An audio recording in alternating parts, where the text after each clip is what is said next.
So, Namaskar once again. Welcome to another live in Instagram. And today, my topic or for a discussion would be what is the role of brand and branding into the marketing. तो क्या role होता है एक brand का या branding में उसका उसके क्या क्या मेन मुख्य क्वालिटीज़ होती है ब्रांड की या वो क्यों क्या ब्रांडिंग करनी चाहिए इसके बारे में एक छोटा सा आज वीडियो रहेगा. तो it will not a very long video. Hi Junaid. So I will cover the 6 important pointers. I just jot it down over here. So मैं भूल ना जाऊँ. फर्स्ट होता है identify the maker, simplify the product handling. तीसरा होता है legal barrier ना आए इसीलिए ब्रांडिंग की जाती है. चौथा था क्वालिटी एश्योरेंस के लिए ब्रांडिंग की जाती है. पांचवा होता है आपका कॉम्पिटिटिव एडवांटेज सिक्योर रहे इसलिए ब्रांडिंग की जाती है. और लास्ट होता है कि प्राइसिंग प्रीमियर हो और प्रीमियम प्राइसिंग के द्वारा भी एक कस्टमर आपके पास आए ना कि आपके कॉम्पिटिटर के पास जाए इसीलिए ब्रांडिंग की जाती है. तो ये 6 पॉइंटर्स रहेंगे आज के इस वीडियो में. तो let's start one by one. The first pointer is to identify the manufacturer, to identify the creator. यानी आपका ये ब्रांड है, मुझे पता कैसे चलेगा. अगर आप कोई प्रोडक्ट या सर्विसेज बेच रहे हो चाहे ऑनलाइन या ऑफलाइन, अगर आप वो बेच रहे हो तो कहीं ना कहीं आपकी आइडेंटिटी तो आनी चाहिए. कि मान लो आपने हेडफोन बनाया है तो ये हेडफोन कौन सी कंपनी ने बनाया है उसकी आइडेंटिटी तो होनी चाहिए. इसीलिए ब्रांडिंग जरूरी है. The reason why the branding is important या ब्रांड का रोल पहला यही रहता है to identify the creator of the creation. तो ये आपका पहला प्रमुख कारण है. तो इसीलिए ब्रांडिंग जरूरी है and that is the foremost role of any brand into the marketing. ठीक है. दूसरा आता है कि it simplify the product and product handling. यानी जब प्रोडक्ट बन चुका है, ठीक है, अब उसको हैंडल कैसे करना है. क्योंकि पहले तो हर कंपनी के पास केवल एक ही प्रोडक्ट रहता था. आज ऐसी कंपनीज हैं जो एक या दो प्रोडक्ट पे नहीं, तीन. यस जुनेद, मैं समझा नहीं. नंबर 3 आई डोंट अंडरस्टैंड आपने क्या लिखा वहाँ पे number as a number 3. So I was telling कि to simplify the product handling. तो प्रोडक्ट बनाने के बाद उसको हैंडल किया जाता है. ऐसे नहीं आपने तुरंत उसको पैकेजिंग कर दी, मटेरियल अच्छा बना दिया और तुरंत आपने उसको बेचना शुरू कर दिया मार्केट में. You have to handle the product. When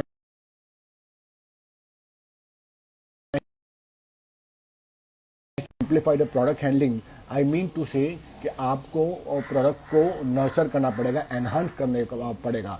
जो मार्केट के नीड्स है उसके अंदर में और उसके एडिशन करनी पड़ेगी, कोर वैल्यूज को और ऐड करने के प्रोडक्ट के अंदर में. मान लो फॉर एग्जांपल मैं लाता हूँ माउस, मैं या फिर मैं लाता हूँ ये चश्मा.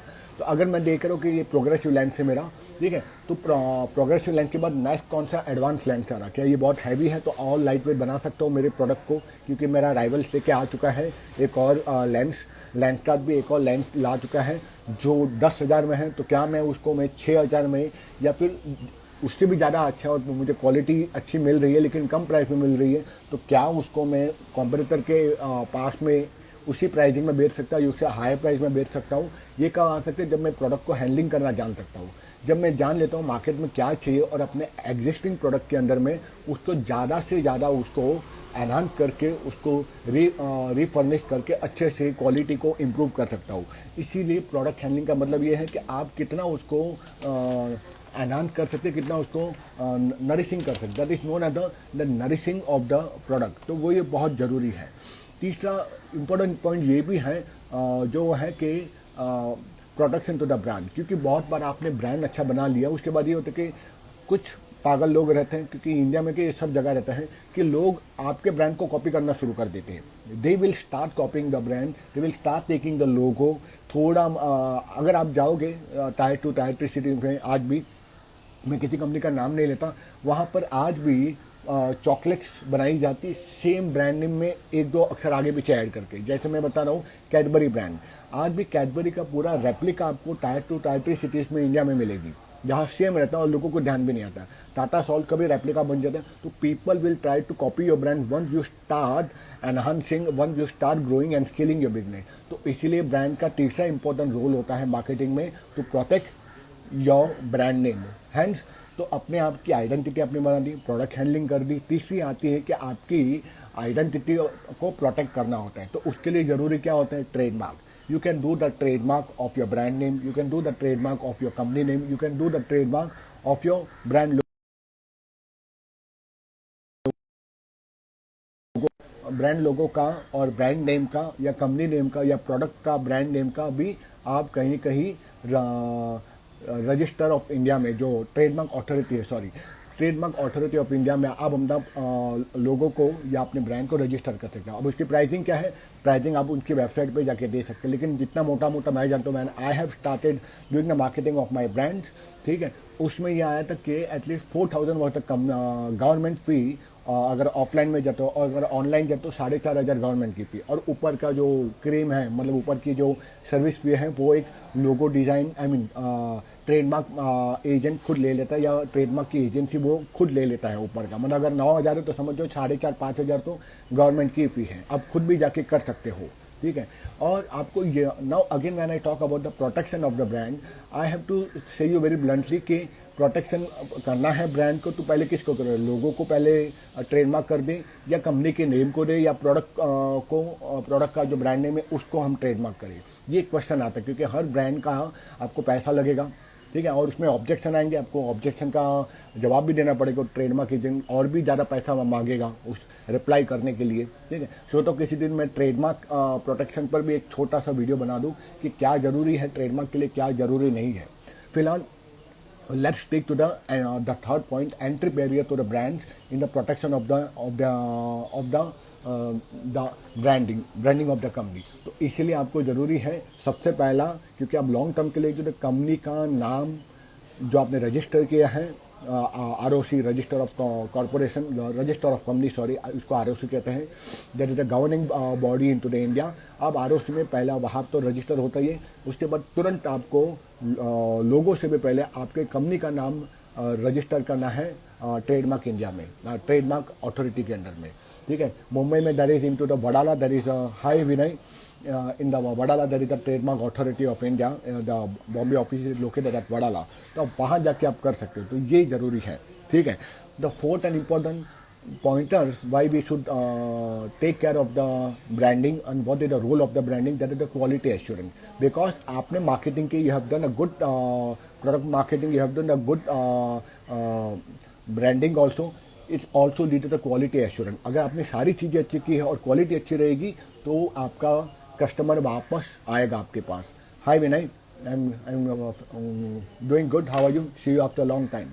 तो branding also assure you, or the role of the branding is also to create a quality assurance। It's because of the quality will be there, it will lead to the assurance and it also lead to the trust and reliability, then the person will feel। आज अगर हम Apple का iPhone लेते हैं, हमको trust है ना, reliability है कि या एप्पल है, अच्छा ही होगा, होने तो 50,000 का फ़ोन चलेगा लेकिन अच्छा है, भले आईफोन 7 ले रहा हूँ लोअर वर्जन लेकिन अच्छा ही रहेगा, मैं सैमसंग ले लूँगा, मैं OnePlus ले लूँगा, लेकिन that because of the assurance of the brand, because of the quality of maintain. तो brand also depict the quality assurance which lead to the trust and reliability, इसलिए भी ब्रांडिंग करना बहुत ज़रूरी है। तीसरा नहीं, पांचवा आ जाता है the branding also lead to the secure the competitive advantage. तो आप अपना एडवांटेज को भली भांति उस मार्केट में कायम रख सकते हो, because that should be always a competitive pricing should be there. ऐसा नहीं हो सकता कि आप अपने वेंडर सप्लायर को एक ही प्राइस पे दे दो बाकी मार्केट के कंपैरिजन में, और उसको कम मिले और आप ज़्यादा खा लो। वरना अगर आप ऐसा करने लगते हो या आपको एग्रीमेंट साइन करके उसको परेशान करते हो अपने वेंडर सप्लाई या कस्टमर को, there is a competitive India, ठीक है, जहां पर अगर आपने कॉम्पिटिटिव मार्केट ना रख के तोड़ दिया, मोनोपोली एक्सट्रीम क्रिएट कर दी, जो कि कई कंपनीज करती हैं, you will go into the legal suit, because competitive advantage of India ऐसे कुछ फर्म है in India, that is a governing body which will look there will be always a healthy competition. तो I remember one of the case when Maruti Suzuki a few months ago they start making the contract with their retailers, with their dealers, कि आप इतने ही pricing में बेचोगे और आप ये scheme नहीं दे सकते। Many of the retailers and dealers into the Suzuki, what they do, they be giving the extra pricing और the special offer to their customers। ठीक है, मान लो मैं भी मारुति का डीलर हूँ, मैं दे रहा हूँ 6 लाख में हैशटैग, तो मेरा कॉम्पिटिटर दे देगा 5,80,000 में, 20,000 मुझसे कम, तो ऑब्वियसली जो कस्टमर है में वो मेरे कॉम्पिटिटर के पास, राइवल के पास जाएगा। तो वहाँ पे कंपनी ने बोला था आप अपने प्राइसिंग पे बेच नहीं सकते, आप हमारे प्राइसिंग पे ही बेचोगे। तो यहाँ पे क्या हो जा रहा था, उन लोग की सेल्स भी कम हो रही थी और प्रॉफिट भी नहीं हो रहा था. तो somebody has registered a complaint into the competitive I forgot the full form of the governing body. वहाँ पे कॉम्पिटिटिव इंडिया जो गवर्निंग बॉडी है, जो कॉम्पिटिशन का ध्यान रखती है, वहाँ पे रजिस्टर किया a complain and they had to gone to the very heavy legal suit and a very high penalty also. तो what the brands do, the brand also assure the quality but it also assure a proper competitive advantage. ये बहुत जरूरी एक competitive environment बनाता है brand. And last important, it also secure the premium marketing, premium price marketing. What it mean? It's mean कि आप जब भी प्राइसिंग रखते हो, ऐसी प्राइसिंग रखो जो या फिर मार्केट को compete करती हो, या हाई प्राइस रखो प्रीमियम मार्केटिंग में, या लो प्राइस रखो तो आपका टारगेट ऑडियंस उसको खरीद सकते हैं. Now that all depend when I talk about the premium price marketing, it depend कि आपकी प्राइसिंग कौन सी है, catering to which slot of the market. It's for the lower class, middle class, higher middle class और top premium class. ये 4 class माने जाते हैं. आप किसको कैटर करते हो आपकी प्राइसिंग, तो उसके हिसाब से भी आपकी ब्रांडिंग और ब्रांड पोजिशनिंग कंफर्म होती है. So when I talk about the pricing, when you are creating a product, it's secure your pricing also into the role of marketing. इसलिए पता चलता है ये ब्रांड इतने में मिलेगा. आज the Apple won't go into the 10,000 12,000 range. वो 50 प्लस के ही प्रोडक्ट निकाला है, क्योंकि उसने सिक्योर कर लिया अपनी प्राइसिंग स्ट्रेटेजी कि ये इससे नीचे तो प्राइसिंग होगी ही नहीं एप्पल की, because quality, trust, reliability, XYZ, so many different features are there. Hence your major role of the brand और branding into the marketing is कि आपका प्राइस को सिक्योर करता है, आइदर द प्रीमियम रेंज और whatever the pricing you have set into the market. तो it is up to you. Now Maruti Suzuki they can launch a 50 lakh car and try to beat with a BMW and Audi, but they won't do it क्योंकि उनके pricing strategy बिल्कुल confirm है. They will move within the range of 6 to 8 lakh of hashtag to maximum to 12 to maximum up to 20-30 lakhs. They won't go into the extreme premium range just like a BMW. और BMW भी 6 लाख की car ला ही नहीं सकता. That is near to impossible. Similarly, when you make any marketing strategy, you have to secure your pricing also for a long term. Where you are marketing your product, what are your target audience, उस हिसाब से pricing set होती है और वही pricing आपको secure place create करके देती है मार्केट के अंदर में. So these are the 6 important pointers which I feel which are the roles of the brand or the branding role into the marketing. ठीक है. Once again I will give a small briefing what are the 6 important role of brand or branding and marketing. पहला आता है it identify the maker. That means it identify the creator of the creation. किसकी ये manufacturing है, कौन ये बना रहा है प्रोडक्ट, ये पहला रोल होता है ब्रांड या ब्रांडिंग का. दूसरा होता है it simplify the product handling. आप प्रोडक्ट को कैसे हैंडल करते हो, आपका प्रोडक्ट या सर्विस जिसमें भी आप हो वो कैसे हैंडलिंग किया जाता है, कैसे उसको प्रेजेंट किया जाता है, कैसे एनहांस और नर्चर किया जाता है. That is the second role.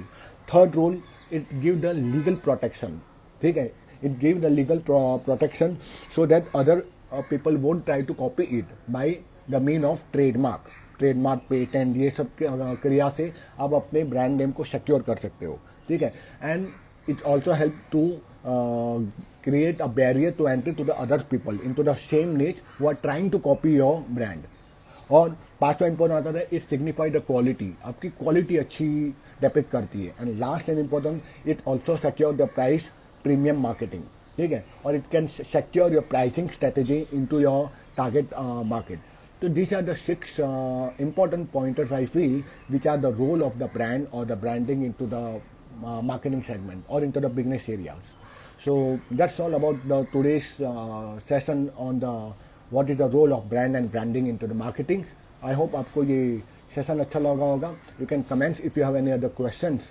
I will see you tomorrow with another topic on the brand and brand management. Till then, bye bye and thank you for listening to me.